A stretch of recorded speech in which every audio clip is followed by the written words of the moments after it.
మీకు వందనాలు, స్తుతులు ప్రభువా.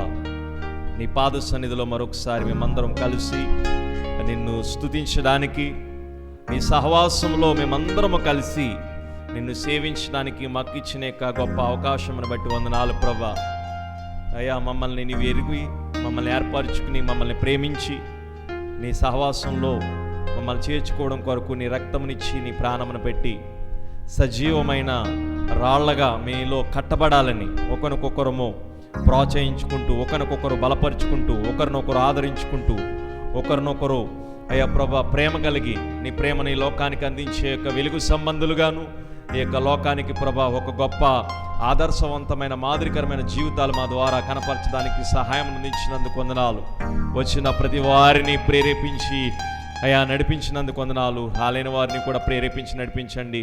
పాటల ద్వారా నిన్ను స్తుతించడానికి, వాక్యపు వెలుగులో మా హృదయాల్ని శుద్ధి చేసుకోవడానికి, ఆరాధనలో ప్రభా నీ ఔన్నత్యాన్ని గుర్తించడానికి, మా మనస్సు, మా శరీరము, మా హృదయము ఏకముగా నీ సన్నిధిలో గడపడానికి సహాయం అందించండి ప్రభా.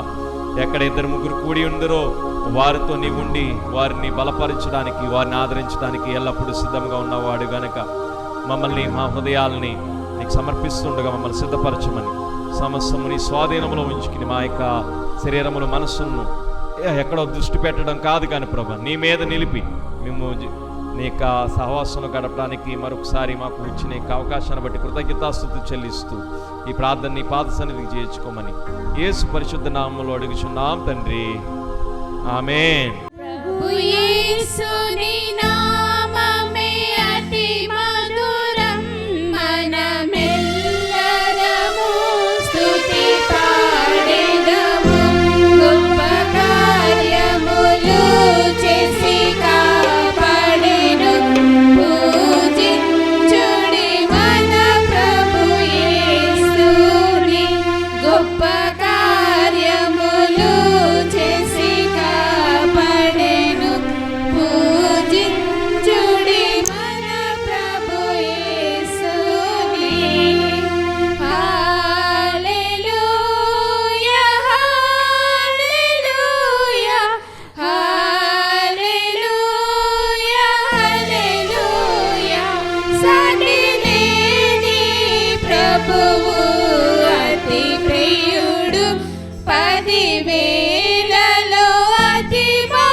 సైతానుడు నన్ను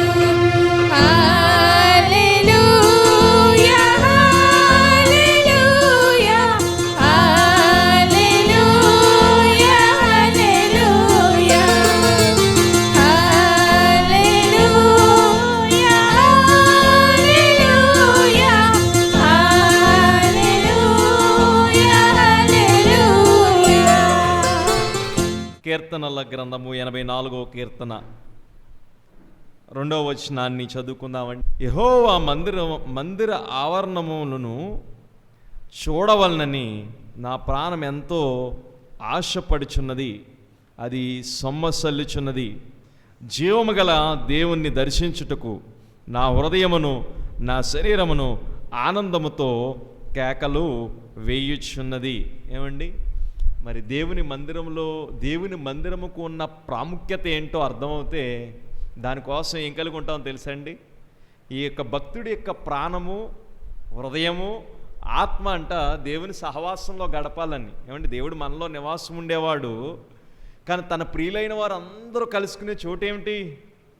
దేవుని మందిరం. ఈయన చెప్తున్న మాట చూడండి, నాకెంత ఆశగా ఉందయ్యా అంటే నా శరీరము. ఏమండి, సాధారణంగా మందిరానికి రావాలంటే శరీరం అలసటతో ఉంటుంది, అవునా కదండి? శరీరం ఎలా ఉంటుందండి? పొద్దుటంతా అలసిపోయామండి. దేవుని మందిరానికి ఉండే ప్రాముఖ్యత గుర్తిస్తే, దేవుని మందిరానికి ఉండే ప్రాధాన్యత గుర్తిస్తే ఎన్ని ఉన్నా మొదట దానికే ప్రాముఖ్యత ఇస్తాం. ఏమండి, విచిత్రం ఏంటంటే ఆఫీసులకి టైంకి వెళ్తూ ఉంటాం, చేసే కూలి పనులకి టైంకి వెళ్తూ ఉంటాం, పిల్లల్ని స్కూల్కి పంపే విషయంలో కూడా ఏమండి ఒక 5 నిమిషాలు ముందు పంపుతారా, హడావిడిగా పంపుతారా? ఏమండి, ప్రతి దానిలో కూడా 5 నిమిషాలు ముందే ఉంటాం.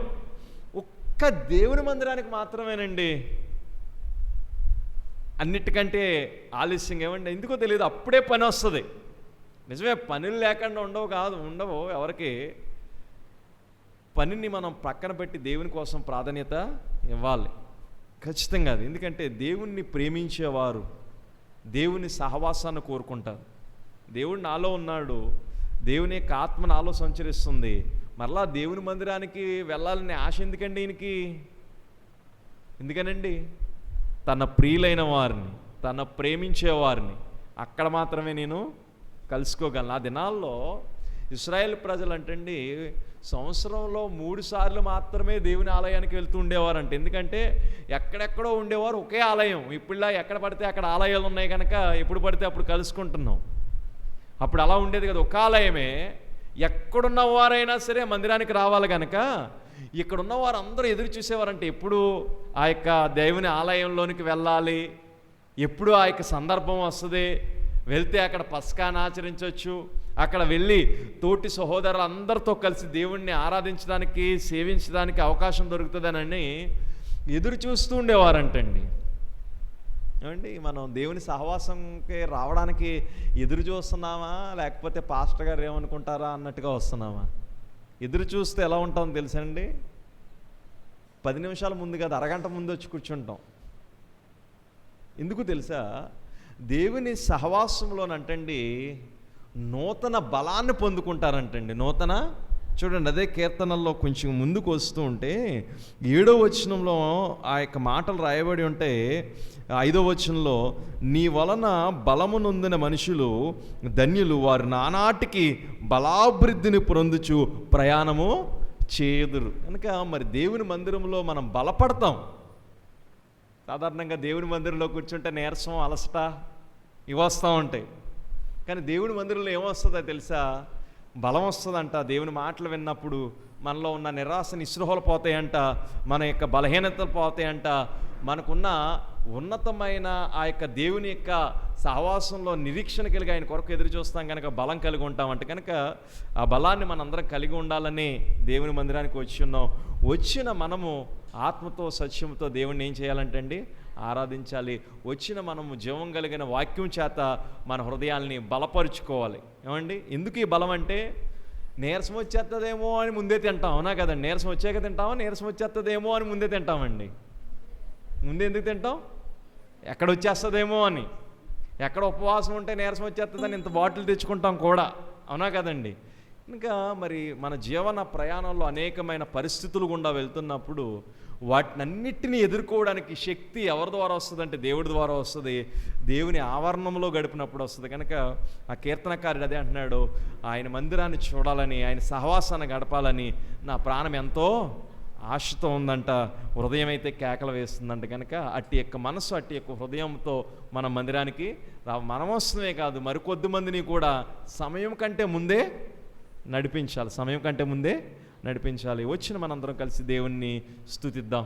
స్తోత్రం చెల్లింతుము, స్తుతి స్తోత్రం చెల్లింతుము,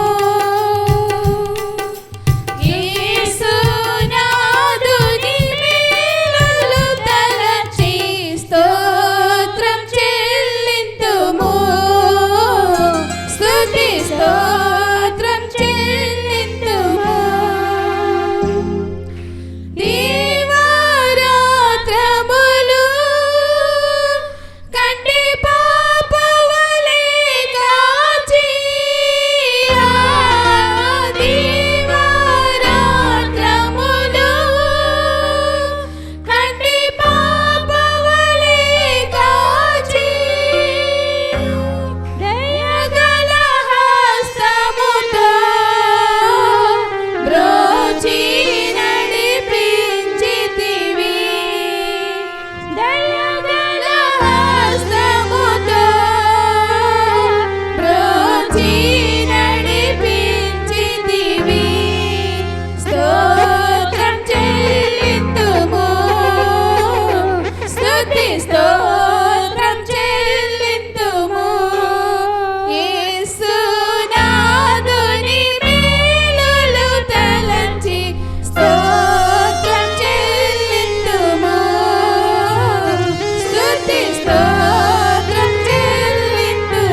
84వ కీర్తన 4వ వచనంలో, నీ మందిరమున నందు నివసించువారు ధన్యులు, వారు నిత్యము నిన్ను స్తుతించెదరు. ఎవరు ధన్యులు అంటే, దేవునికి ఎవరైతే సమీపముగా ఉంటారో, దేవుని సహవాసంలో దేవునికి దగ్గరగా ఉంటారో వారు ధన్యులు అంటండి. ఎవరు ధన్యులు అంటండి?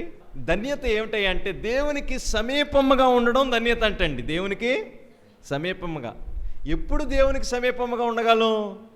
తన ప్రియులైన వారితో, తన ప్రేమించి తన ప్రాణం పెట్టి సంపాదించుకున్న ప్రతి వారు కలిసి ఉంటారే, ఆ కలిసి ఉన్నప్పుడు అంటండి దేవుని సహవాసంలో ఉంటాం కనుక, దేవునికి దగ్గరగా ఉంటాం కనుక, దేవుని గురించి మాట్లాడుకుంటాం కనుక, దేవుణ్ణి స్తుతిస్తాం కనుక, అది ధన్యత అంటండి. మనం అన్నీ ఉంటే ధన్యత అనుకుంటాం, కాదంటండి. దేవునికి దగ్గరగా ఉండడం ధన్యత అంటండి. మన ఆలోచన, మన హృదయము, మన జీవితము, మనం చేసే పనుల విషయంలో దేవుని సహవాసంలో ఇది ధన్యత అంటండి. ఈ కీర్తనాకారుడికి తనకున్న పరిస్థితులను బట్టి దేవుడికి దూరంగా ఉండడానికి, ఇప్పుడులా దేవుని ఆలయం దగ్గరికి రావడానికి ఎప్పుడు పడితే అప్పుడు కుదిరేది కాదు కనుక, వాళ్ళకి సంవత్సరంలో ముమ్మారులు మాత్రమే దేవుని మందిరానికి వచ్చేవారు కనుక ఎప్పుడు అవకాశం వస్తుందని ఎదురు చూస్తుండేవారంటండి. ఏమండి, సాధారణంగా మనం ఎప్పుడు ఎదురు చూస్తామంటే జనవరి 1 ఎప్పుడు వస్తుందాన్ని డిసెంబర్ 1 నుంచి ఎదురు చూస్తూ ఉంటాం, అవునా కదండి? కానీ ఈయన దేనికోసం ఎదురు చూస్తున్నాడంట? దేవుని మందిరం కోసం. ఏమండి, దేవుని మందిరం కోసం ఎదురు చూడడం ఎందుకండి? దేవుడు నిరంతరం ఉండేవాడు, ఆయనలో ఉన్నవాడు. మరి ఎందుకంటే తన ప్రియులైన వారిని కలుసుకునే చోటు ఒకటే దేవుని మందిరం. అందుకని ఆ మందిరంలో నా ప్రియులైన వారు అందరితో కలిసి నేను స్తుతించగలను, నా ప్రియులైన వారి అందరితో కలిసి దేవుణ్ణి ఆరాధించగలను, నా ప్రియులైన వారు అందరితో కలిసి దేవుని మాటల్లో వినగలను, నా హృదయాలను సరిచేసుకోగలను, ఒకరినొకరు బోధించుకుంటూ, ఒకరినొకరు బుద్ధి చెప్పుకుంటూ, ఒకరినొకరు ప్రోత్సహించుకుంటూ, ఒకరినొకరు బలపరుచుకుంటూ, ఇవన్నీ ఎక్కడ దొరుకుతాయండి? ఎక్కడ దొరుకుతాయండి? వీధుల్లోనా? బయట కూర్చుంటారు కదా దుకాణాల్లో, అక్కడ దేవుని సహవాసంలో. కనుక దానికోసం అంటండి తృష్టత కలిగి ఉండాలంట. కీర్తన 42లో 84లో మీరు తీయొద్దు, ఇదే ఆశ ఉంటుందన్నమాటండి. దేవుని సన్నిధికి నేను ఎప్పుడు వెళ్ళాలో, జీవము కలిగిన దేవుణ్ణి ఎప్పుడు దర్శించాలో, దిప్పే నీటి వాగురు కొరకు ఎలాగైతే ఆశపడుతుందో నా ప్రాణం నీ కొరకు, అలాగ ఆశ ఏమండి, మన ఆశ అదే ఉండాలంటండి. కానీ మన ఆశలు ఏముంటాయి తెలుసా అండి? ఈ సంవత్సరానికి ఒక ఇల్లు కట్టుకుంటే చాలండి, నా ఆశలు తీరుతాయండి. ఏమండి, ఇది కాదంట. మన ఆశ జీవం ఉన్నప్పుడు, జీవం ఉన్నంతసేపు దేవుని సహవాసంలో, దేవుని మందిరంలో ఉన్న ఆ యొక్క ఆనందాన్ని, దేవుని మందిరంలో ఉన్న బలాన్ని, దేవుని మందిరంలో ఉన్న సాన్నిధ్యాన్ని మనం అనుభవించడానికి చూడాలంట. మొదటి ధన్యత ఎప్పుడయ్యా అంటే దేవుని సహవాసంలో ఉన్నప్పుడు అంటండి. ఎప్పుడంటండి?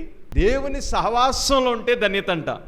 రెండోది ఏం చెప్తాడంటే అండి, రెండవది 5వ వచనాన్ని చూస్తే, ఆ కింద వచ్చిన 5వ వచనాన్ని చూస్తే ఎప్పుడు ధన్యత అంటేనంట, నీ వలన బలము నొంది మనుషులు ధన్యులు, యాత్ర చేయ మార్గములు వారికి అతి ప్రియములు అంటండి. రెండోది ఎప్పుడే అంటే, ఎప్పుడైతే దేవుని యందు బలం కలిగి తన ప్రయాణాన్ని, తన జీవితాన్ని కొనసాగించుకుంటారో వారు ధన్యులు అంటండి.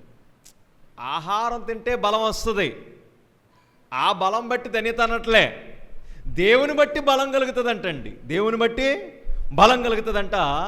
ఆ బలం బట్టి వారి యొక్క జీవన ప్రయాణంలో, వారి యాత్రలో, వారి ప్రయాణంలో నడుస్తారే, ఆ నడిచేవారు ధన్యులు అంటండి. విశ్వాస జీవితం కేవలం దేవుణ్ణి నమ్ముకుని నా భక్తి నేను చేస్తున్నాను కనుక మూలన ఏమండి నేను కూర్చుని నా భక్తిని నేను చేసుకున్నాను కనుక నేను ధన్యుడిని అనుకోవడానికి లేదంట.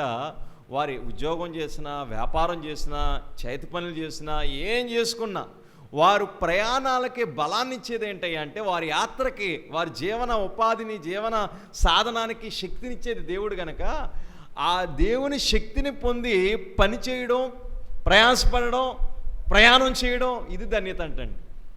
మనం ఏమనుకుంటామంటే చక్కగా తిని 3 పూట్ల ఏ పని చేయకుండా సుఖకరంగా ఇంట్లో ఉంటే ధన్యత అనుకుంటాం. కానీ ఇక్కడ ఏం చెప్తున్నాడు తెలుసా? ఎవరైతే వారి జీవితాల్లో దేవుడిచ్చిన బలంతో, దేవుడు వారికి ఏది ఇచ్చాడో ఆ బాధ్యతలు నిర్వర్తించటం ధన్యత అంటండి. దేవుడు ఇచ్చిన బాధ్యతలు ఏమైతే ఉన్నాయో, అది కుటుంబంగా, స్త్రీగా కుటుంబ బాధ్యత, చేసే పనో లేకపోతే వ్యాపారమో, అది మనం చాలా సందర్భాల్లో మనం చేసే పనులు, వ్యాపారాలు, కుటుంబంలో చేసే యొక్క గృహిణి బాధ్యతలో చాలా బాధతో చేస్తూ ఉంటాం, చాలా కష్టంతో చేస్తూ ఉంటాం. కానీ అలా చేయడం అంటే ధన్యత అంట. ఎందుకంటే దేవుడిచ్చాడు ఆ బాధ్యతను నీకు.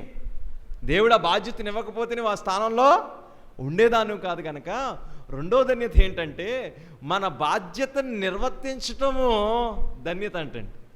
కానీ నేటి దినాల్లో బాధ్యతని ఎస్కేప్ చేయడానికి, మనకిచ్చిన బాధ్యతని నిర్లక్ష్యంగా ఉండడానికి మనం చూస్తుంటాం. మన బాధ్యతను కలిగి ఉండడం ధన్యత అంటండి.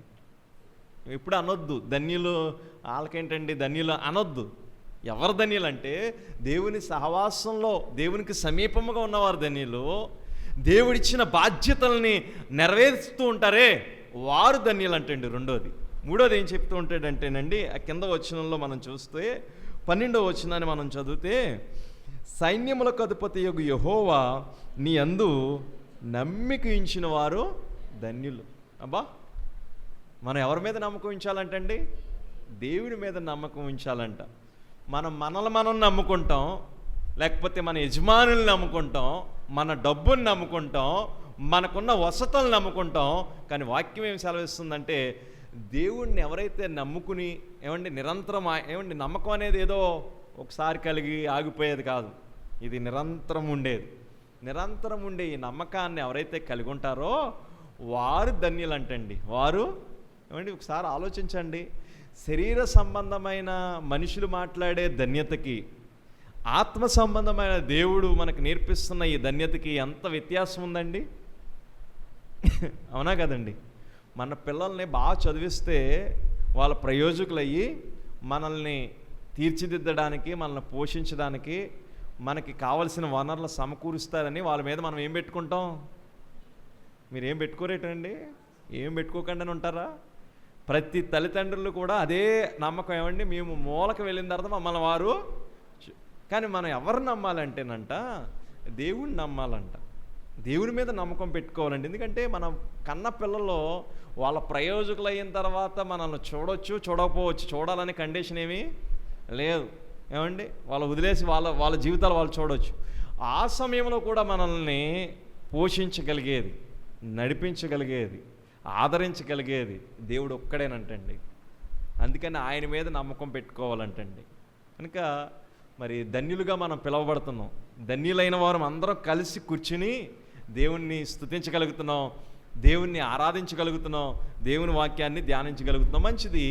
దేవుని వాక్యాన్ని ధ్యానిస్తున్న నీవు దేవుడు ఏదైతే ఆశించి ఉన్నాడో అది నీ జీవితంలో కనపరుస్తున్నావా అనేది ప్రతి వారము కూడా దేవుని సన్నిధిలో కలిసినప్పుడు ప్రశ్నించుకోవాలి. నువ్వు, అయ్యా నువ్వేదైతే నాకు నేర్పిస్తున్నావో ఆ రీతిగా నేను ప్రవర్తిస్తున్నానా? నా జీవితంలో అట్టి యథార్థత కలిగి నేను ఉంటున్నానా?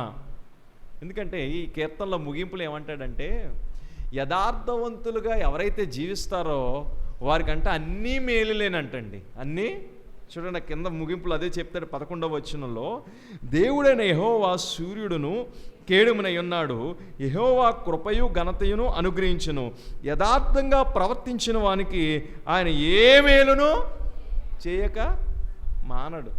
ఎప్పుడు యథార్థత వస్తుంది? ఎప్పుడు యథార్థత వస్తుందంటే ప్రభు సహవాసంలో గడిపినప్పుడు యథార్థత వస్తుంది. ఇదిగో నేను పాపినయ్యా, నాలో లోపం ఉంది, ఇది నాలో పొరపాటు ఉందని దేవుని సహవాసంలో గడిపినప్పుడు మన యొక్క లోపాలు సరిచేసుకుని మన జీవితంలో యథార్థంగా ప్రవర్తించడం మనం నేర్చుకుంటాం. ఈ యొక్క యథార్థత మనకి ఏమిస్తుంది అంటే దేవుని మీద ఎప్పుడు నిరంతరము కూడా నమ్మకాన్ని ఇస్తూ ఉంటుంది అన్నమాట అండి. కనుక మనం ధన్యులుగా పిలువబడాలనంటే ఆస్తుపాస్తులు ఉంటేనో, ఆరోగ్యం ఉంటేనో, సౌకర్యాలు ఉంటేనో ధన్యతలు కాదు.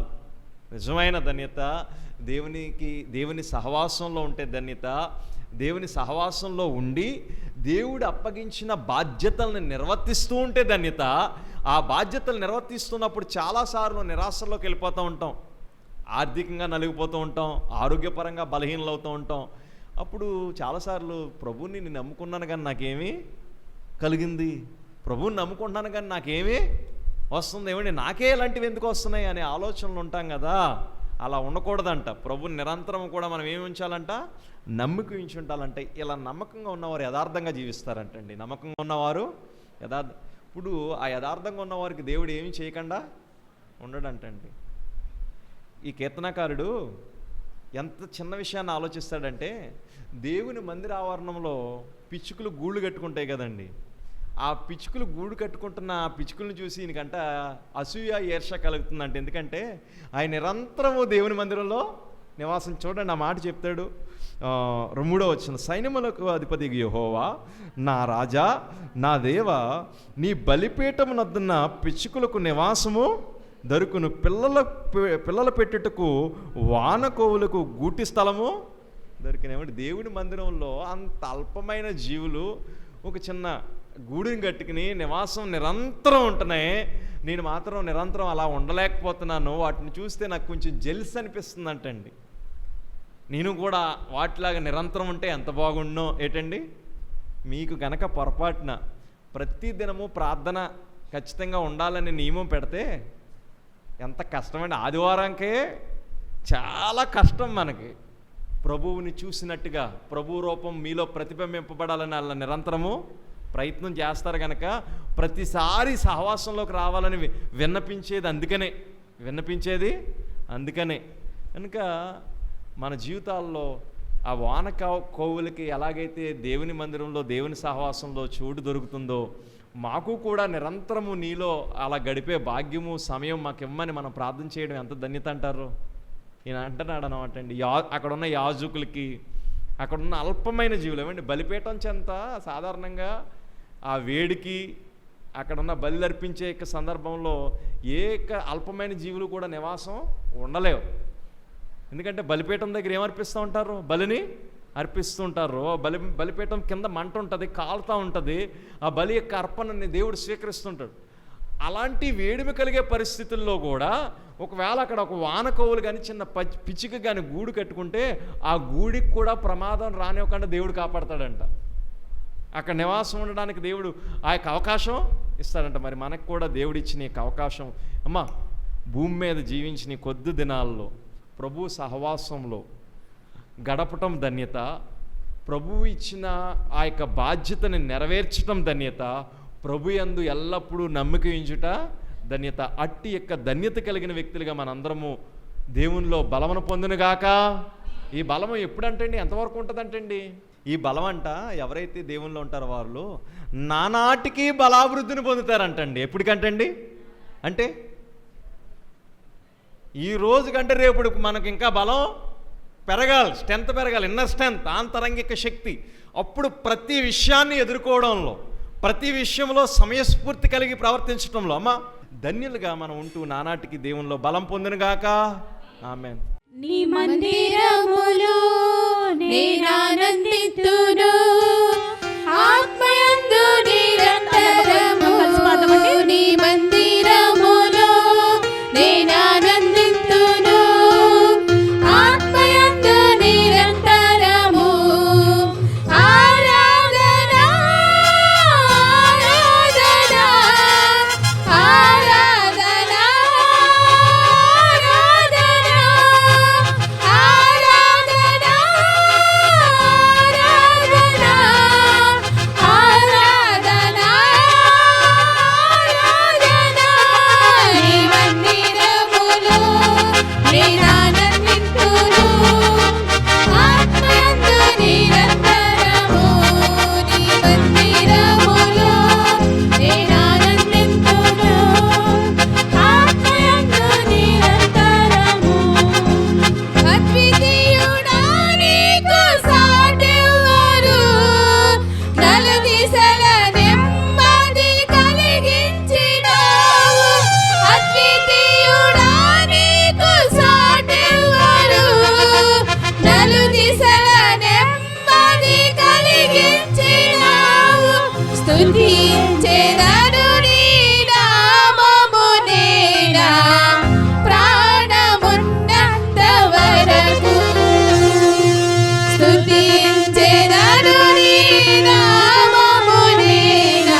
లూకా సువార్త 12వ అధ్యాయం నుంచి దేవుని వాక్యాన్ని మనము చదువుకుందాం. ఒక ధనవంతుడి గురించి యేసు ప్రభు వారు చెప్పారు.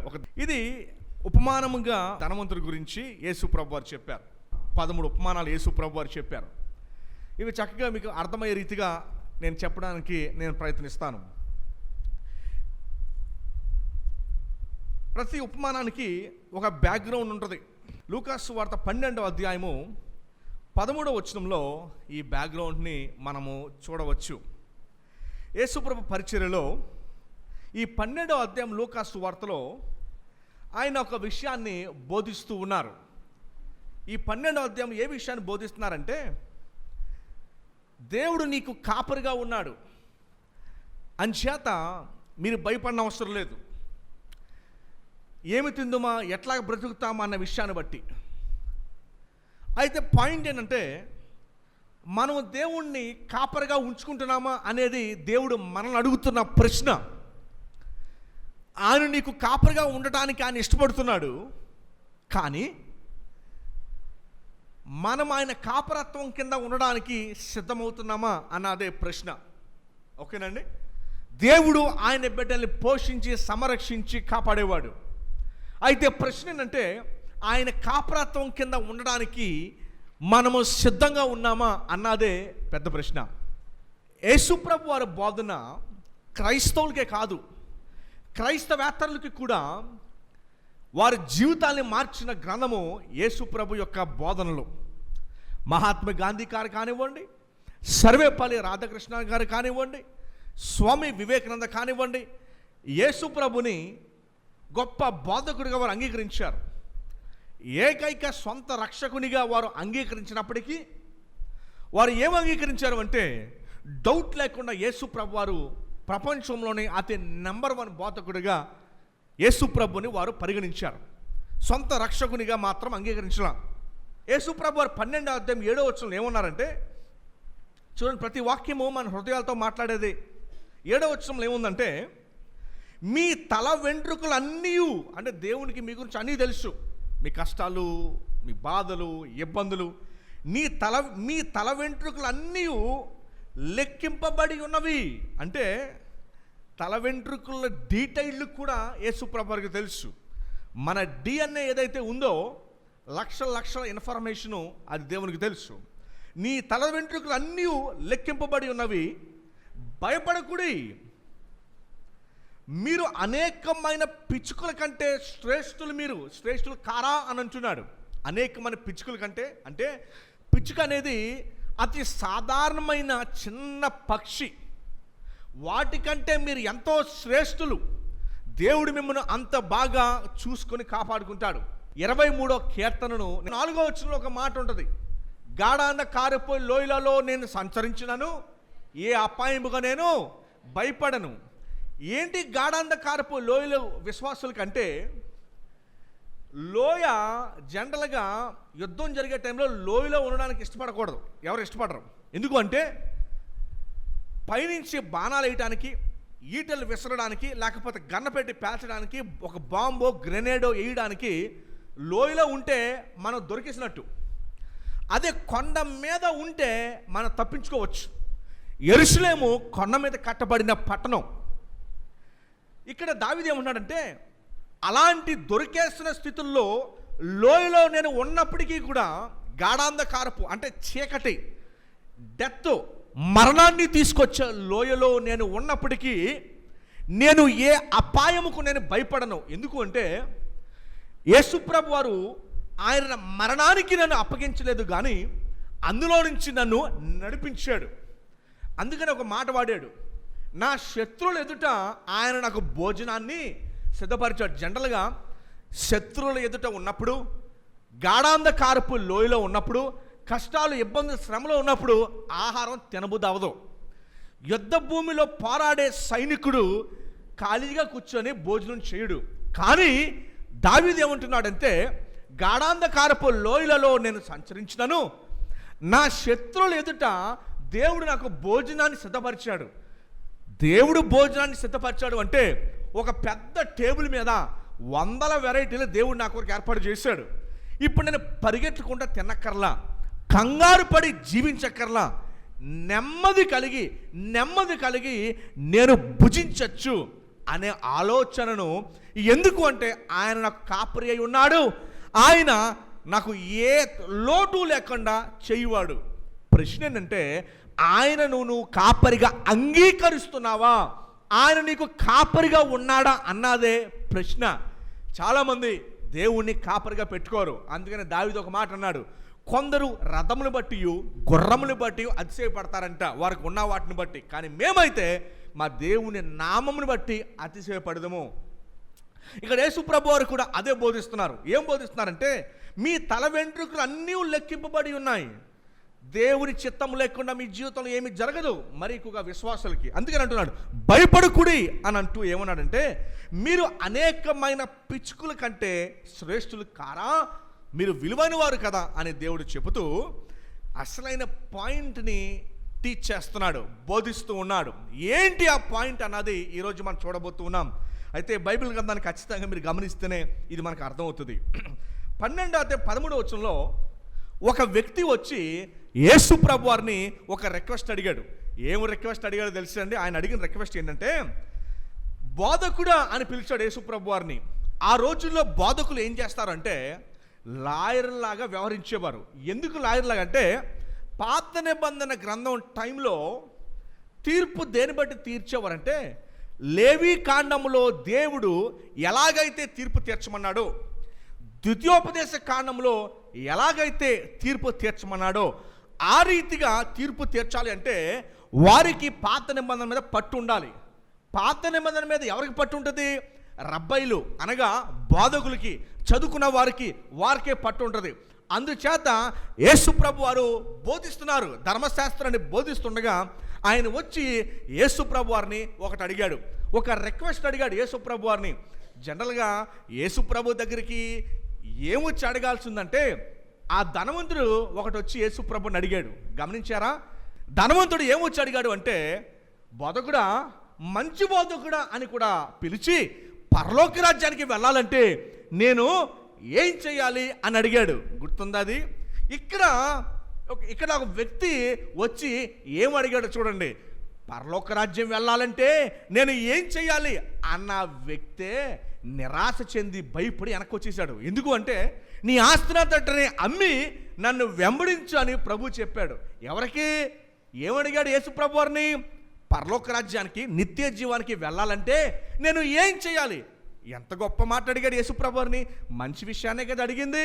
పరలోక రాజ్యానికి వెళ్ళాలంటే నేను ఏం చేయాలని అంత మంచి విషయాన్ని అడిగితే చివరికి నిరాశతో వెనక్కి వచ్చేసాడు. ఎలా వచ్చేసాడు? వెనక్కి నిరాశతో వెనక్కి వచ్చేసాడు. మరి ఇక్కడ ఉన్న వ్యక్తి ఏమడిగాడు తెలుసు? యేసు ప్రభు వారిని ఇక్కడ ఉన్న వ్యక్తి ఏమడిగాడు తెలుసు అండి? చూడండి ఏమడిగాడు 13 వచనంలో. ఆ జన సమూహములో, ఆ గుంపులో ఒకడు యేసు ప్రభు వారిని ఏమడిగాడంటే, బోధకుడా అని పిలిచాడు. బోధకుడా అని పిలిచి, పిత్రార్జితములో నాకు పాలు పంచి పెట్టవలనని నా సహోదరులతో, అంటే నా కుటుంబ సభ్యులతో చెప్పు. బహుశా యూదుల అలవాటు ప్రకారము పెద్దోడికేమో ఎక్కువ ఆశిస్తారు, చిన్నోడికేమో తక్కువ ఆశిస్తారు. ఓకేనండి? పెద్దోడికేమో ఎక్కువ వాటాలు వేసి చిన్నోడికేమో తక్కువ వాటాలు వేస్తారు. ఓకేనండి? అయితే పెద్దోడికి ఎక్కువ వాటాలు ఇచ్చిన తర్వాత చిన్నోడు వచ్చి ఏమడిగాడంటే, ఓ బోధకుడా, ఓ లాయర్, ఓ అడ్వకేట్, నువ్వు మా అన్నయ్యకి చెప్పు, ఆస్తిలో నాకు కూడా వాటా ఇయ్యి. మొత్తం ఆడే పట్టుకుపోతున్నాడు, నాకు ఇవ్వడా? ఆస్తిలో నాకు కూడా వాటా ఇవ్వి అని అతనికి చెప్పు అని ఎవరిని అడిగాడు? యేసు ప్రభు వారిని అడిగాడు. చూడండి, యేసు ప్రభు వారిని, ఓ బోధకుడా, ఈ విషయంలో మాకు న్యాయం చేయి అని చెప్పి ఆ విధవరాల్లాగా అడగల. విధవరాలు ఏమొచ్చి అడిగింది? నాకును నా పొరుగు వారికి ఆస్తి కూడా వచ్చింది, తగాదా వచ్చింది, న్యాయం తీర్చని చెప్పి ఆ విధవరాలు అడిగింది. ఇప్పుడు ఈ యవనస్తుడు వచ్చి ఇతను వచ్చి ఏమడిగాడు యేసు ప్రభు వారిని? నువ్వు న్యాయం తీర్చమని అడగల, డైరెక్ట్గా వచ్చి ఏమడిగాడంటే, ఇదిగో మా అన్నయ్యకి చెప్పు, ఆస్తిలో నాకు వాటా ఇమ్మని. యేసు ప్రభుని ఏం తేల్చమంటాడు? గొడవ. యేసు ప్రభుని ఏ గొడవ తేల్చమంటాడండి? ఏ గొడవ తేల్చాలంట? ఏ సెటిల్మెంట్ చేయాలంట? ఆస్తి సెటిల్మెంట్ చేయాలంట. ఏమడిగాడంటే యేసుప్రభు వారిని ఆస్తి సెటిల్మెంట్ చేయమని అడిగాడు యేసుప్రభు వారిని. జనరల్గా ప్రభు దగ్గరికి వచ్చి ఏమడగాలి చూడండి, ఆ ధనవంతుడు యేసుప్రభు దగ్గర వచ్చి ఏమడిగాడు, పరలోక రాజ్యం వెళ్ళాలంటే నేను ఇంకా ఏమి చేయాలని అడిగాడు. అలాంటి వాడికే నిరాశ వెనక్కి వచ్చేసాడు. ఆ ప్రశ్న అడిగిన వ్యక్తే నిరాశతో వెనక్కి వచ్చేస్తే ఇతను అడిగిన ప్రశ్న ఇంకా దారుణమైన ప్రశ్న ఏంటిది, ఆస్తి సెటిల్మెంట్ చేయని అడిగాడు. ఏమడిగాడు, ఆస్తి. మరి ఇలా ఇతనికి ఇంకేం సమాధానం అవుతుంది, ఇతనికి ఇంకేం సమాధానం వస్తుంది. అందుకు ఆయన ఏమన్నాడు చూడండి 14 వచనం, ఓయి మీ మీద మీ సమూహములో ఉన్నారు కదా, మీ మీద తీర్పు తీర్చేవాడిగా ఆస్తిని పంచిచ్చేవాడిగా నన్ను ఎవడు నియమించాడు అని అడిగాడు యేసుప్రభు వారు. నన్ను మీకు అధికారిగా పెట్టింది ఎవరో? ప్రభు ఏమడిగారండి, నన్ను మీకు ఆస్తి పంచిచ్చే వ్యక్తిగా, మీకు తీర్పు తీర్చే వ్యక్తిగా నన్ను పెట్టింది ఎవరో అని ప్రభు అడిగారు. ఇతను వచ్చి ఏమడిగాడు, ఆస్తి సెటిల్మెంట్ చేయని అడిగాడు. ప్రభు ఏమన్నారు, ఈ సెటిల్మెంట్ చేసే వ్యక్తిగా నన్ను ఎవరు పెట్టారు మీ మీద నన్ను పెట్టింది ఎవరో అని అడిగాడు. బాగా ఆలకించండి. యేసు ప్రభు అది ఎందుకన్నారో తెలుసా? అది ఎందుకన్నారంటే చాలా అద్భుతంగా చార్లెస్ స్పర్జన్ అనే భక్తుడు దీన్ని రాశాడు. దానికి తర్జుమా ఏంటంటే,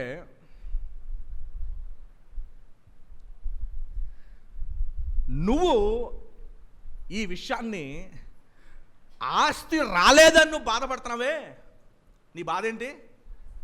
రావాల్సిన ఆస్తి నువ్వు రాలేదని బాధపడుతున్నావు. నీకు విషయం తెలుసా, నువ్వు రాలేదని బాధపడకు, నువ్వు దాన్ని కోరుకుంటుంది చాలా ఘోరమైన తప్పు. నువ్వు కోరుకుంటుంది చాలా ఘోరమైన. చూడండి ఇక్కడ ఒక క్లారిటీ తెచ్చుకుందాం. నమ్మకంగా చూడండి, ఇందులో ఆస్తి నీకు ఉండడం తప్పు కాదు, ఆస్తి నీకు ఉండడము తప్పు కాదు. నీకు అన్యాయం జరిగినప్పుడు నీ న్యాయంగా నువ్వు తీసుకోవడం తప్పులేదు. నీకు అర్థమైందా? నీకు అన్యాయం జరిగినప్పుడు న్యాయంగా తీసుకోవడము. ఇక్కడ ఏం జరుగుతుంది బాగా సీన్ అర్థం చేసుకోండి. ఇక్కడ ఏం జరుగుతుందంటే, ఆల్రెడీ తమ్ముడికి ఇవ్వాల్సింది తమ్ముడికి వచ్చేసింది, న్యాయంగా తమ్ముడికి రావాల్సింది వచ్చేసింది, అన్నయ్యకి ఇవ్వాల్సింది ఇచ్చేసింది. ఇప్పుడు తమ్ముడు ఏమడుగుతున్నాడంటే, అన్నయ్యలో నుంచి నాకు ఇంకా వాటా రావాలి. ఎందుకంటే నాకు 2 భాగాలు ఇస్తే యోధా మత ప్రకారం అన్నయ్యకి ఎన్ని వాటాలు ఇచ్చారు? 3 or 4 ఎక్స్ట్రా ఇచ్చారు. నాకు అందులో నుంచి కూడా కావాలని అడిగాడు. న్యాయంగా పొందడం వేరు, ఇంకా ఎక్కువ పొందుకోవడము వేరు. మీకు అర్థమైందండి? న్యాయంగా పొందుకోవడం వేరు, ఇంకా అందులో. అందుకనే బైబిల్ ఇక్కడ వాడబడిన పదం ఏంటంటే లోభము ఉండకూడదు అంట. ఏముండకూడదు? లోభం అంటే ఏంటి? న్యాయంగా నీకు రావడం వేరు, నీది కాంది నువ్వు తీసుకోవడం లోభం. ఏంటంటే నీది కాంది నువ్వు తీసుకోవడము, దాని గురించి ఇక్కడ మాట్లాడుతున్నాడు. న్యాయంగా రేపు పొద్దున్న వచ్చి అడగదు, అయ్యగారండి మరి నాకు న్యాయంగా రావాలి, దాన్ని అడగద్దంటారా అంటే నో, ఇక్కడ న్యాయం దాని గురించి మాట్లాడలేదు, ఇక్కడ లోభం గురించి మాట్లాడతాం. దేని గురించి అండి? ఓకే, బాగా. ఎందుకంటే ఈరోజు ప్రపంచంలో ఉన్న ప్రాబ్లం న్యాయం కాదు, ఈరోజు ప్రపంచంలో ఉన్న ప్రాబ్లం ఏంటంటే లోభం. ప్రపంచంలో యుద్ధాలు రావడానికి కారణం లోభమే. అది కూడా నాకు కావాలి. అందుకని యేసు ప్రభు వారు లోభాన్ని గురించి మాట్లాడుతూ ఏమన్నారు చూడండి 15 వచనం, మరలా 14 వద్దాం. మీరు ఏ విధమైన లోభమునకు చోటు ఇవ్వకుండా జాగ్రత్త పడుడి అన్నాడు. మన దేశంలో దేశ సంపద అందరికీ పంచిపెట్టబడాలి, కానీ దేశ సంపద కొంతమంది దగ్గరే కుళ్ళిపోతుంది. అందరికీ పంచిపెట్టబడాలి. దీనికి కారణం లోభమే. దయచేసి గమనించండి. యేసు ప్రభు వారు ఆ లోభం గురించి మాట్లాడుతూ ఉన్నాడు. విశ్వాసులంగా ఈ వాక్యాలు వింటున్న మనకి లోభము ఉండకూడదు. అందరిలో ఈ లోభం ఎంతో కొంత ఉంటుంది. ఆ లోభాన్ని తీసివేయమనే యేసు ప్రభు వారు చెప్తూ ఉన్నారు. చూడండి మరలా 14 వచనానికి వద్దాం. యేసు ప్రభు వారు ఏమన్నారు చూడండి, తీర్పు తీర్చడానికి నన్ను నీ మీద ఎవరు పెట్టారు? ఎందుకు ఆ ప్రభు ఆ మాట అన్నారంటే, ఆస్తి రాలేదని కాదు నువ్వు బాధపడాల్సింది, ఈ విషయాన్ని నువ్వు లోభంతో అడుగుతున్నందుకు నువ్వు డేంజర్లో ఉన్నావు. అది నీకు భయాన్ని తీసుకురావాలి అని ప్రభు చెబుతూ 15 వచనం చూడండి ఉందాం. మరియు ఆయన వారితో, మీరు ఏ విధమైన లోభమునకు చోటియక ఎడమియక జాగ్రత్త పడుడి. ఇది ఈ పాయింట్ నేర్పించడానికి ఉపమానం చెప్పారు. ఏంటి ఆ పాయింట్ చూడండి. ఒక్కని కలిమి అంటే ఆస్తి విస్తరించుట వాని జీవమునకు మూలము కాదు. ఆస్తి నీకు మూలం కాదు. లోకము ఇలాగ ఆలోచిస్తారు. మన ఊర్లో ఉన్న ధనవంతులు ఈ రీతిగా ఆలోచిస్తారు. మన రాష్ట్రంలో ఉన్న ధనవంతులు ఈ రీతిగా ఆలోచిస్తారు. మన ఊర్లో ఏంటి వాల్యూ అంటే డబ్బు కలిగి ఉండటం మన ఊర్లో వాల్యూ. అందుకని అంటూ ఉంటారు, ఆడు ఏంటంటే బాబు బోల్ డబ్బు ఉంది, ఎలా కావాలంటే అలా జీవిస్తాడు, ఆడికేముంది. ఈ మాటలు ఎందుకు అంటారంటే మన ఊర్లో మన రాష్ట్రంలో ఏది విలువ అంటే ఒక వ్యక్తి డబ్బు కలిగి ఉండటము వాల్యుబుల్. మన రాష్ట్రంలో ఏది వాల్యుబుల్ అండి? ఒక వ్యక్తికి ఏది వాల్యుబుల్? మన ఊర్లో ఏది వాల్యుబుల్? ఒక వ్యక్తి గౌరవం దేని బట్టి ఇస్తారు? వాట్ ఈస్ వాల్యూ అంటే ఒక వ్యక్తి ఒకని కలిమి విస్తరించుట వాని జీవమునకు మూలంగా చూస్తారు. కానీ యేసు ప్రభు చెప్తున్నారు, ఒకని కలిమి ఆస్తి కలిగి ఉండటము అతని జీవానికి మూలం కాదు. మనం what are we satisfied with? మనం దేంతో సంతృప్తి నొందుతున్నాం? ఆస్తిని బట్టి సంతృప్తి నొందుతున్నాం. దేవుడు నాకు తోడే ఉన్నాడు అనే సంతృప్తి, ధైర్యం లేదు. ఒక వ్యక్తికి ధైర్యం ఎక్కడి నుంచి వస్తుందంటే అతనుకున్న బ్యాంక్ బ్యాలెన్స్ బట్టి. ఒక వ్యక్తికి ధైర్యం ఎక్కడి నుంచి వస్తుందంటే తనకున్న ఆస్తిని బట్టి ధైర్యం వస్తుంది. మన ఊర్లో ఉన్నవారి ధైర్యం ఎక్కడి నుంచి వస్తుంది చెప్పండి? ఒక వ్యక్తికి ధైర్యం ఏంటి? విశ్వాసగా నీ ధైర్యం ఏంటి? What are you depending on? నీ కరేజ్ ఎక్కడి నుంచి వస్తుంది? నీకు ధైర్యం ఎక్కడి నుంచి వస్తుంది? నువ్వు భయపడితే దేని బట్టి భయపడుతున్నావు? డబ్బు లేదని భయపడుతున్నావా? అలా అయితే నీ భయము ఎక్కడి నుంచి వస్తుంది? ప్రభువారు అన్నారు చూడండి, ఒకని కలిమి విస్తరించుట వాని జీవం నాకు మూలము కాదు. 16వ వచనం, మరియు ఆయన వారితో ఈ ఉపమానము చెప్పెను. సో యేసు ప్రభువు ఉపమానాన్ని చెప్పడానికి కారణం ఏంటో తెలుసా? ఓయ్, నువ్వు వచ్చి ఏం కోరుతున్నావు? నువ్వు వచ్చి ఆస్తిని కోరుతున్నావు. నువ్వు అనుకుంటున్నావు నీ ఆస్తిని బట్టి నీ జీవం ఉంటుంది అనుకుంటున్నావు. ఆస్తిని బట్టి నీ జీవము ఏమండి? మన రాష్ట్రంలో చనిపోగానే మనకు అర్జెంట్గా ఎల్ఐసి పాలసీలు కావాలి. ఏం కావాలి? ఎల్ఐసి పాలసీలు కావాలి. ఎల్ఐసి పాలసీలు తప్ప మరి చనిపోతే వాళ్ళకి ఆధారంగా ఉంటుంది కదండి అని అడిగేస్తారు వెంటనే. మీరు ప్రభు అన్నాడు, ఆకాశ పక్షులు చూడండి, అవి విత్తవు కొయ్యవు, వాటికంటే మీరు అమూల్యమైన వారు కారా మీరు? సహోదరులు, మన మిషనరీ టీంలో ఒక ఆయన చంపబడ్డాడు. చంపబడినప్పుడు మాలో ఒక వ్యక్తి ప్రార్థన చేస్తూ ఏమని ప్రార్థన చేశాడంటే, దేవా, బతుకుంటే పిల్లల్ని ఎంత బాగా చూసుకుంటాడో మాకు తెలియదు, కానీ అతను చనిపోయాడు, చంపబడ్డాడు, దయచేసి అతను ఇంకా బాగా చూసుకో పిల్లల్ని. తండ్రి ఉంటే ఎంత బాగా చూసుకుంటాడో మాకు తెలియదు, కానీ తండ్రి ఉన్నా ఎంత బాగా చూసుకుంటాడో, ఉంటే లేకపోతే అంతకంటే బాగా చూసుకొని చెప్పి ఒక సహోదరుడు ప్రార్థన చేశాడు. అయితే భవిష్యత్తులో మేము చూడాలనుకుంటున్నాం ఇంకా గొప్పగా దేవుడు వారిని ఎలా చూసుకుంటాడో. ఈ యొక్క రియల్ లైఫ్ స్టోరీ నేను అక్కడ నుంచున్నాను, సహోదరులు నుంచున్నారు అని ప్రార్థన చేశాడు. ఈ మాట ఎందుకు చెప్తున్నానంటే, ఒకని కలిమి విస్తరించుట వాని జీవమునకు మూలము. ఇప్పుడు యేసు ప్రభువారు ఏమన్నారు చూడండి, 16వ వచనం, మరియు ఆయన వారితో ఈ ఉపమానము చెప్పెను. ఈ ఉపమానం ఎందుకు ప్రభువారు చెప్పాలనుకున్నారో తెలుసండి? ఈ ఉపమానం చెప్పడానికి గల కారణం ఏంటంటే, అతను వచ్చి ఒక రిక్వెస్ట్ అడిగాడు. ఏం రిక్వెస్ట్ అడిగాడు? బోధకుడా, మా అన్నయ్యకి చెప్పు, ఆస్తిలో నాకు వాటా ఇమ్మని. బోధకుడా, మా అన్నయ్యకి చెప్పు, ఆస్తిలో నాకు వాటా ఇమ్మని. అప్పుడు ప్రభు చెప్పిన మాట ఏంటో తెలుసా? ఇదిగో, నువ్వు ఏమడుగుతున్నావు తెలుసా? నీకు ఆస్తి రాకపోవటం డేంజర్ అనుకుంటున్నావా? నువ్వు దాన్ని కోరటం డేంజర్ అని చెప్పాడు. నువ్వు దాన్ని కోరటము డేంజర్ అని చెప్పాడు. గమనించండి, యేసు ప్రభు వారి యొక్క బోధనలు ప్రపంచాన్ని మార్చేసినాయి. గమనించుకోండి, సివిలైజేషన్స్ని కట్టిని. మరియు ఆయన ఉపమానము చెప్పడం మొదలుపెట్టారు. ఏమని ఉపమానం చెప్పారు చూడండి, అద్భుతమైన ఉపమానం మనం చూస్తాం. లూకా సువార్త 12వ అధ్యాయం 16వ వచనం. ఉపమానాలు అంటే ఏంటంటే, జరగలేదు అవేవి కూడా. యేసు ప్రభు వారు ఒక పాయింట్ని నేర్పించడానికి ఒక కథను అని చెప్పాడు. ఒక పాయింట్ని నేర్పించడానికి ఒక కథను అని చెప్పాడు. ఆయన నేర్పించాలనుకున్న పాయింట్ ఏంటంటే, ఒకని కలిమి విస్తరించుట వాని జీవమునకు మూలము కాదు. ఎందుకంటే ఇది చాలా ఇంపార్టెంట్ మెసేజ్. మన ఊర్లో, మన రాష్ట్రంలో ఉన్న వారందరూ ఒక విషయాన్ని ఆలోచిస్తారు. ఏంటి ఆ విషయాన్ని ఆలోచిస్తారంటే, దేనికైనా డబ్బు ఉండాలండి అని అంటారు. దేనికైనా డబ్బు ఉండాలని అని అంటారు. దయచేసి గమనించండి. విశ్వాసులు యేసు ప్రభువారు ఆ పాయింట్నే మాట్లాడుతున్నాడు. దేనికైనా డబ్బు ఉండాలండి, ఏం చేయాలని, డబ్బు కదండి అన్నిటిని నడిపించేది. యేసు ప్రభు దగ్గరికి వచ్చాడు, ఏమడిగాడంటే నా అన్నయ్యకి చెప్పు, ఆడికి నాకంటే ఎక్కువ ఆస్తి వచ్చింది, అందులోంచి నాకు వాటా ఇవ్వమని. అప్పుడు ప్రభు వారికి చెప్పిన మాట ఏంటో తెలుసండి, ఒక్కని కలిమి విస్తరించుట వాని జీవమునకు మూలము కాదని చెప్తూ ఈ ఉపమానాన్ని చెప్పారు. 16వ వచనం ఏముందో చూడండి. ఒక ధనవంతుని భూమి సమృద్ధిగా పండినంట. ఒక ధనవంతుని భూమి ఎలా పండిందండి? గమనించండి. భూమి పండిందంటే దాని పంటకి ఆధారము దేవుడే. ఇతని కష్టం కాదు, ఇతని కష్టం అందులో ఉండొచ్చు. ఇతను కష్టపడాలన్నా దేవుడే ఆయుష్ని ఇవ్వాలి. అందుకని బైబిల్ చెప్తుంది ద్వితీయోపదేశకాండం 8:3 మనుషుడు రొట్టె వలన బ్రతకుడు కానీ దేవుడి వాక్కు నుండి వచ్చి, అంటే దేవుడు సెలవిస్తే ఉదయాన్నే లేస్తావు, దేవుడు సెలవిస్తే గాలి పీల్చుకుంటావు, దేవుడు సెలవిస్తేనే గాలి వదులుతావు, దేవుడు సెలవిస్తేనే పనికి వెళ్తావు, దేవుడు సెలవిస్తేనే పనిలో కష్టపడగలవు, దేవుడు సెలవిస్తేనే గుండు కొట్టుకుంటావు, దేవుడి సెలవిస్తేనే జీతాన్ని పొందుకొని మార్కెట్కి వెళ్ళి కొనుక్కొని మరలా తిని, దేవుడు సెలవిస్తేనే నువ్వు తిన్నది విషంగా మారకుండా ఆరోగ్యంగా మారి బతుకుతున్నావు, దేవుడు సెలవిస్తేనే. ఇది దాని అర్థం. దయచేసి గమనించిన బైబిల్ ఏం చెప్తుందంటే, యేసు ప్రభువు అంటున్నారు ఒక ధనవంతుని భూమి సమృద్ధిగా పండాను. పండిందంటే కారణం ఏంటి? పండిందంటే కారణం ఏంటో తెలుసండి? దేవుడు పండించాడు.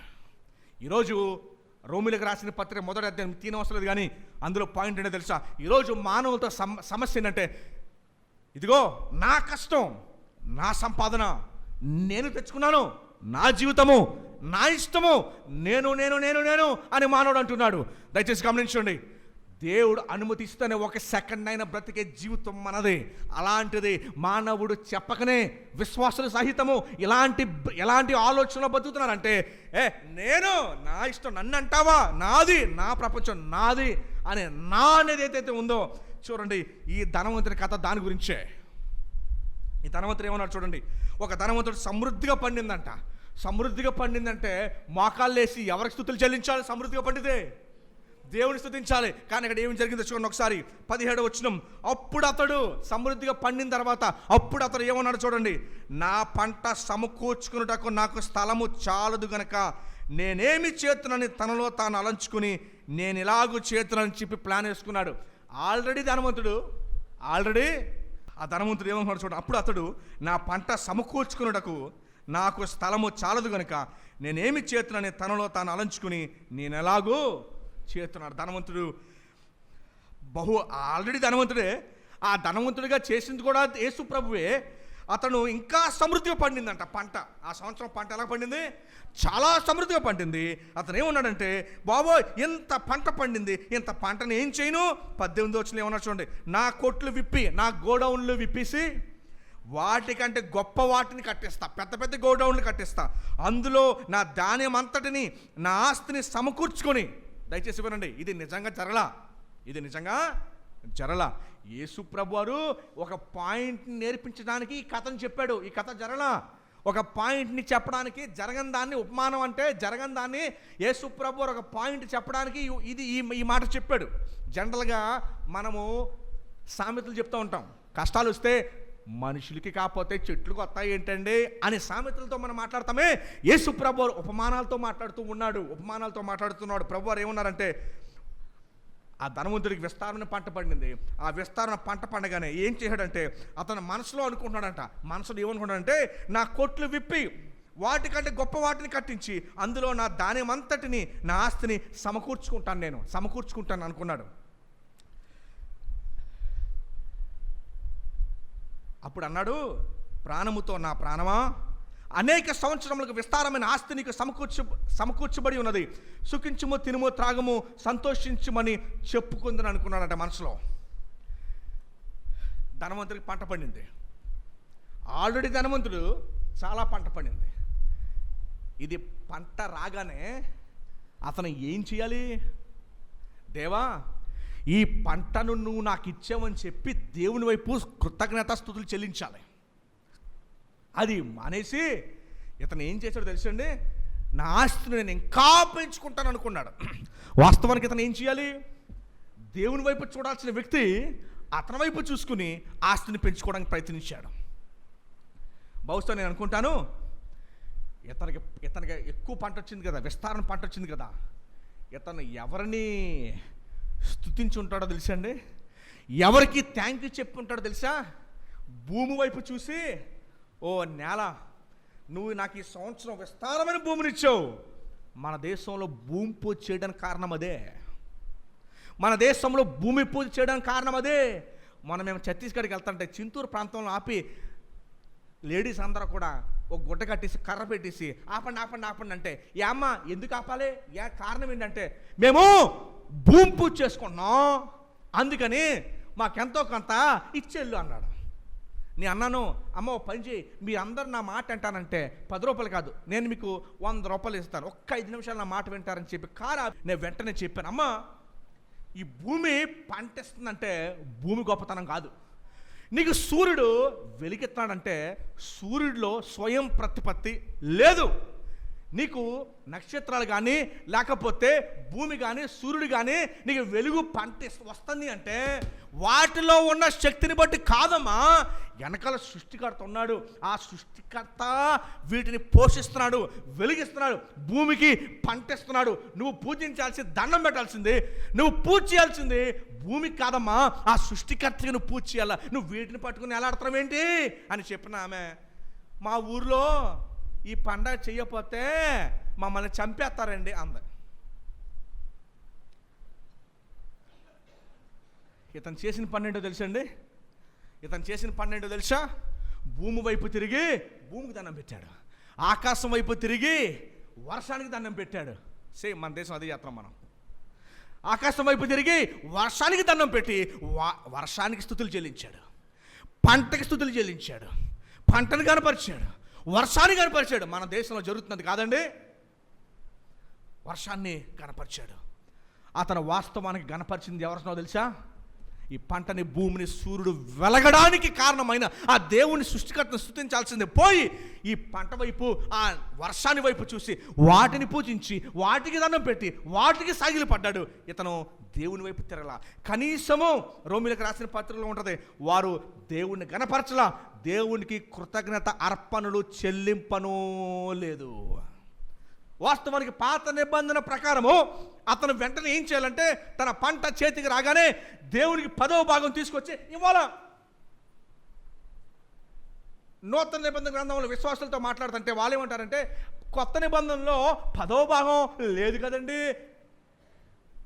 చార్లెస్ స్పర్జన్ అని ఒక భక్తుడు ఒక మాట అన్నాడు, పాత నిబంధన వాళ్ళు ఇంకా లక్కీ అంట, 10తో పోయిందంట వాళ్ళకి, మనకి 10 నుంచి మొదలవుద్దంట. దాని అర్థం ఏంటంటే, ఇంత పంట నీకు ఇచ్చినందుకు ధనవంతుడు ఏం చేయాలి తెలుసా? తన చర్చిలో ఉన్నవారి గురించి ఆలోచించలా, చుట్టుపక్కల ఉన్నవారి గురించి ఆలోచించలా, అసలు దేవుని వైపు అయితేనే చూడాలి. అసలు మొత్తానికి తను ఎవరి వైపు తిరిగాడు తెలుసా? తన వైపు తిరిగాడు. ఈ ఉపమానం యేసు ప్రభు చెప్పడానికి గల కారణం ఈ మాటే, ఒకని కలిమి విస్తరించుట వాని జీవమునకు మూలము. చార్లెస్ స్పర్జన్ ఒక భక్తుడు ఏమన్నాడంటే, you should not be afraid of your poverty but you should be afraid of your wealth. నీ పేదరికాన్ని చూసి కాదు నువ్వు భయపడాల్సింది, అమ్మో ఎలాగా డబ్బులు లేవు ఎలా కట్టాలి దాని గురించి కాదు నువ్వు భయపడాల్సింది, నీ ఆస్తిని బట్టి నువ్వు భయపడాలంట. ప్రభు చెప్పాడు, ఒంట సూది బెజ్జంలోనే వెళ్ళొచ్చేమో కానీ ధనవంతుడు పరలోక రాజ్యం ప్రవేశించడము. ధనవంతుడు అంటే దానికి లెక్కేం కొలతేం లేదు కదా. హృదయం గురించి మాట్లాడుతుంది అక్కడ, హృదయం గురించి మాట్లాడుతుంది. ఎందుకంటే వీళ్ళ పొంది పొంది పొంది దేవునికి, రోమిలకు రాసిన పత్రికలో పౌలు గారు చాలా గట్టిగా చెప్తారు, వారు పొందారు కానీ దేవునికి ఇవ్వలా, వారు పొందుకున్నారు కానీ దేవునికి ఇవ్వలా, దేవుని స్తుతులు చెల్లించలా, వారు దేవుని వైపు చూడలా. వారు ఎవరి వైపు చూశారో తెలుసా? వాళ్ళ వైపు చూసుకున్నారు. చూడండి ఏముందో 20వ వచనం ఏముందో చూడండి. అయితే అప్పుడు దాకా ఇతను మాట్లాడాడు, 20వ వచనంలో దేవుడు మాట్లాడడం మొదలుపెట్టాడు. ఇప్పుడు దాకా ఎవరు మాట్లాడారు? ఈ ధనవంతుడు మాట్లాడాడు. ఇప్పుడు దేవుడు మాట్లాడుతుంటున్నాడు. అయితే దేవుడు అంటున్నాడు, వెర్రివాడా అని పిలిచాడు. వెరితనానికి వ్యతిరేక పదం ఏంటి? వెరితనము జ్ఞానము, వెరితనము జ్ఞానము. జ్ఞానం ఎక్కడి నుంచి వస్తుంది? దేవుని యందు భయభక్తులు కలిగి ఉండుట జ్ఞానమునకు. ఇక్కడ వెర్రివాడ అంటే జ్ఞానం లేక వెర్రివాడు కాదు, తెలివితేటలు లేకుండా వెర్రివాడు కాదు. వెర్రివాడు ఎందుకు అన్నాడంటే, ఇదంతా ఇచ్చింది నేను, నువ్వు నన్ను, నా వైపు నువ్వు కృతజ్ఞతగా చూడడం మానివేసి నీ వైపు చూసుకున్నావే, ఇది నా బట్టి అని అందుకు వెర్రివాడు అన్నాడు. అందుకనే కీర్తన 14:1 మాట ఉంది, దేవుడు లేడని బుద్ధిహీనులు తమ హృదయంలో, వారు యూదులే, యెహోవా తెలుసు, అయినప్పటికీ దేవుడు లేనట్టుగా జీవిస్తూ ఉన్నారు. దయచేసి గమనించండి.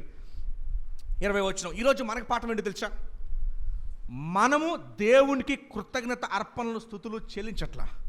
మనమందరం దేవుని చేత నింపబడి ఉన్నామంటే నన్ను నేను ఇంకా ఎలాగ బాగా చూసుకోగలను. దేవుడు అంటున్నాడు, నేను నీ కాపరి కదా, నన్ను కాపరిగా నువ్వు అంగీకరించి ఉన్నావా? మీరు పిచ్చుకల కంటే అమూల్యమైన వారు కారా మీరు అని చెబితే ఇతను వచ్చి ఏమడిగాడంటే, నా అన్నయ్యకి చెప్పు నాకు ఆస్తిమని, అది నాకు ముఖ్యం. దేవుడు అది కాదయ్యా నీకు ముఖ్యం. 20 వచనం. అయితే దేవుడు ఏం మాట్లాడుతున్నాడు చూడండి, వెర్రివాడా, ఈ రాత్రి నీ ప్రాణము నేను అడుగుచున్నాను. జనరల్గా క్రైస్తవ ప్రపంచానికి ఈ 2 వచనాలు బాగా బట్టి. ఏ 2 వచనాలు? నా ప్రాణమా, ధనవంతుడు అనుకున్నాడంట, నా ప్రాణమా తినుము తాగుము సుఖించు, ఈ వచనమును ఇంకో వచనం ఏంటి బట్టి బాగా? దేవుడు వెర్రివాడ, ఈ రాత్రికి నీ ప్రాణాన్ని, ఈ 2 బట్టి బాగాను, ఈ 2 బాగానే బట్టి పట్టాం. కానీ అసలు ఇది ఉపమానంలో వచనాలు, అసలు ఉపమానంలో ఉన్న మెయిన్ పాయింట్ ఏంటంటే ఇది, ఒకని కలిమి విస్తరించుట వాని జీవనకు మూలము.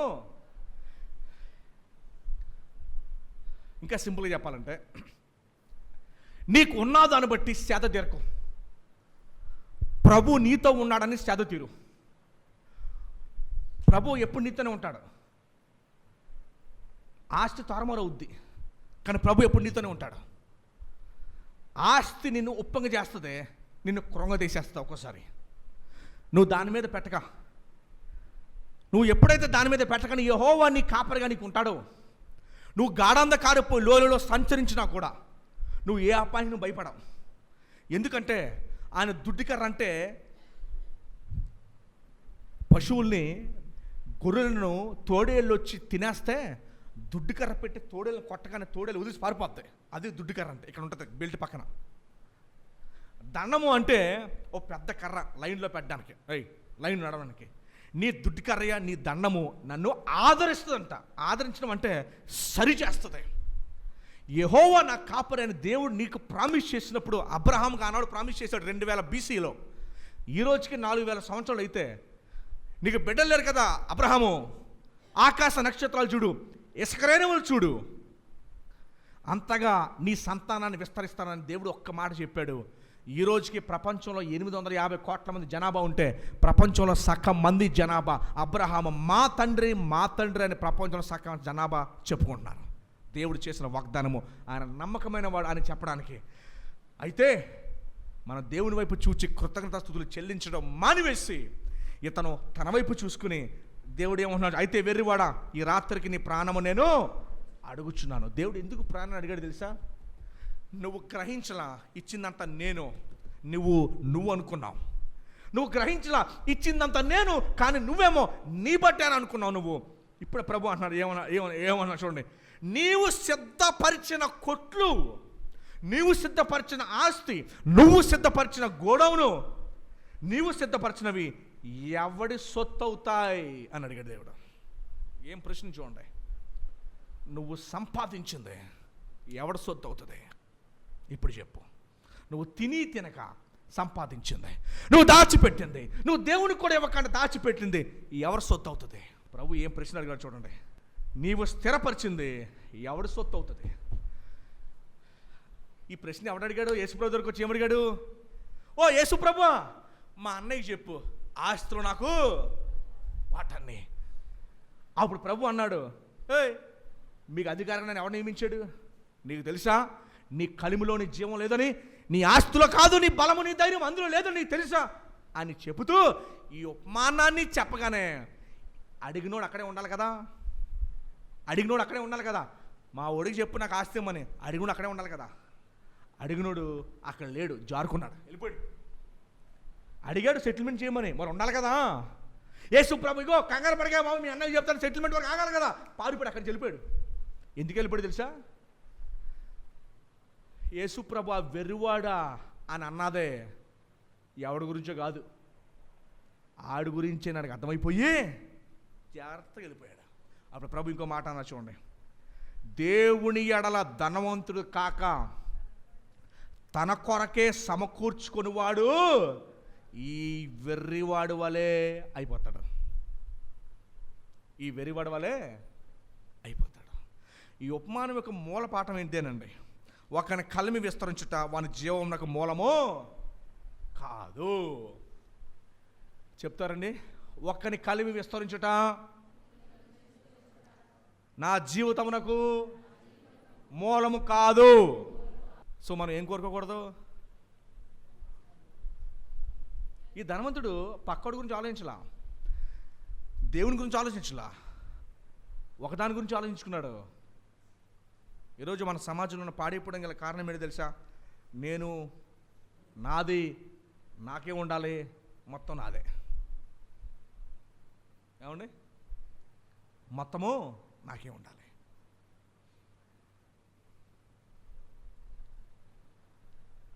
సిమెంట్ రోడ్ ఏమని ఊర్లో ఇచ్చారంట కాంట్రాక్ట్. 30% తినేసి 70% రోడ్డు వేద్దాం అనుకున్నాడు. ఆ 70%లో 30% వీధిలో తినేశారంట, మొత్తం అంత లోపల సర్దేశారు.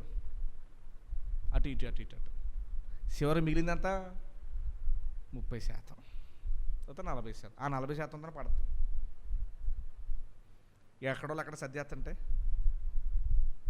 మన దేశంలో ప్రతి విషయం ఎక్కడో సర్దేస్తున్నారు అక్కడ అలాగా. దానికి కారణం, దాని యొక్క పర్యవసానం మనం ఎక్కువ పన్నులు కట్టడం, విద్యా వైద్యం ఉచితం మన దేశంలో, మన రాజ్యాంగాన్ని బట్టి. కానీ చదివించలేక అప్పులు అయిపోతున్నారు. దేశం, ప్రపంచం ఇంత ఇబ్బందులు పడడానికి కారణం ఏంటంటే, ఏ విధమైన లోభమునకు మీరు తావివద్దు, జాగ్రత్త పడండి. క్రైస్తవ దేశాల్లో ఎంపీలు సైకిల్ మీద వస్తూ ఉంటారు. ఎలా వస్తారండి? నేను ఒకసారి స్విట్జర్లాండ్ వెళ్తే వాళ్ళ పార్లమెంట్ లోపల కూర్చున్నాను. నేను అది పార్లమెంట్ లోపల కూర్చుంటే అక్కడ సెషన్ అయిపోయింది, పార్లమెంట్ సెషన్ అయిపోయింది, బాండర్స్ హౌస్ అని అంటారు. ఆ సెషన్ అయిపోయింది. ఆ సెషన్ అయిపోగానే స్కూల్లో పిల్లలు సైకిల్ వేసుకుని తొక్కుంటే బయటకు వచ్చేస్తారు కదా, అలా ఎంపీలు అందరూ సైకిల్ వేసుకుంటే మాట్లాడుకుంటూ తొక్కుంటే బయటకు వచ్చేస్తారు. మన దేశంలో ఊహించుకోగలం దాన్ని అసలు. దీనికి కారణం ఏంటో తెలుసా? లోభం. యేసుప్రభు అందుకని యేసుప్రభు మాటలో మన దేశంలో ఉన్న వారిని మార్చేసింది. అందుకనే మన దేశాన్ని, స్వతంత్రాన్ని ఇచ్చిన వారు బైబిల్ నేర్చుకుని వారు రూపాయి మిగిల్చుకోకుండా ప్రాణాలు త్యాగం చేయడానికి గల కారణం ఏంటో తెలుసా? రామకృష్ణ పరమహంస లాంటి వారు, స్వామి వివేకానంద చెబుతాడు, యేసుప్రభు కాలంలో కనుక నేను జీవించి ఉండుంటే పాలతో కాదు నా రక్తంతో ఆయన పాదాలు నేను అభిషేకం చేసేవాడిని అన్నాడు. ప్రభు చెప్పాడు, ఒకరి కలిమి విస్తరించుట వాని జీవమునకు మూలము.